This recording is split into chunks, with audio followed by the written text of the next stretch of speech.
மக்களே, கோடை காலம் வந்துட்டுனாலே தண்ணீர் பிரச்சனை பெரிய பிரச்சனையா இருக்குது. சில இடங்கள்ல குடத்த தூக்கிட்டு தண்ணி வண்டி பின்னாடி ஓட வேண்டியது இருக்கு. சில இடங்கள்ல பல கிலோமீட்டர் போய் குடிக்கிறதுக்கு தண்ணீர் பிடிச்சிட்டு வர வேண்டிய சூழ்நிலை இருக்கு. இங்க தண்ணீர் தட்டுப்பாடு இப்படி இருக்கும்போது, இங்க ஒரு பெரிய டேம் அரசியலே போயிட்டு இருக்குது. என்ன அப்படின்னா, காவிரி நதிநீர் பங்கீட்டு பிரச்சனை தான்.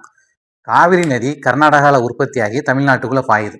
அது தமிழ்நாட்டுக்குள்ள என்ட்ரு ஆகிறதுக்கு கொஞ்சம் முன்னாடி கிட்டத்தட்ட 9,000 கோடி செலவுல ஒரு அணைக்கட்டு கட்டணும் அப்படின்னு அவங்க தீர்மானம் போட்டிருக்கிறாங்க. அந்த அணைக்கட்டு கட்டுறதுக்கு அவங்க சொல்ற காரணம் என்ன அப்படின்னா, பெங்களூர் சிட்டியோட தண்ணீர் பற்றாக்குறையை போக்குறதுக்காகவும் மின்சார தேவைக்காகவும் அப்படிங்கிறாங்க. சரி, இது நல்லது தானே அப்படின்னு நமக்கு தோணலாம்.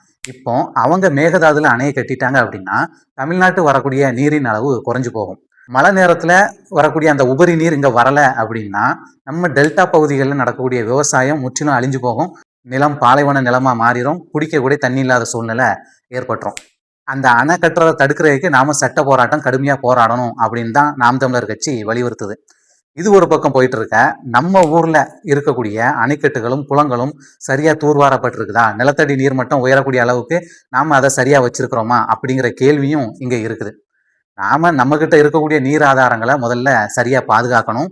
அதே நேரத்துல காவிரி நதியில நமக்கு கிடைக்கக்கூடிய நீரின் அளவை நாம போராடி பெற்றே தீரணும். அதனால மக்களே, நீங்களே சொல்லுங்க, நம்ம கிட்ட இருக்கக்கூடிய நீர் ஆதாரத்தையும் நாம பாதுகாக்கணும். அதே நேரத்துல காவிரி நதிநீர் பிரச்சனையிலையும் நமக்கான நீதியை நாம போராடி பெற்றே தீரணும்.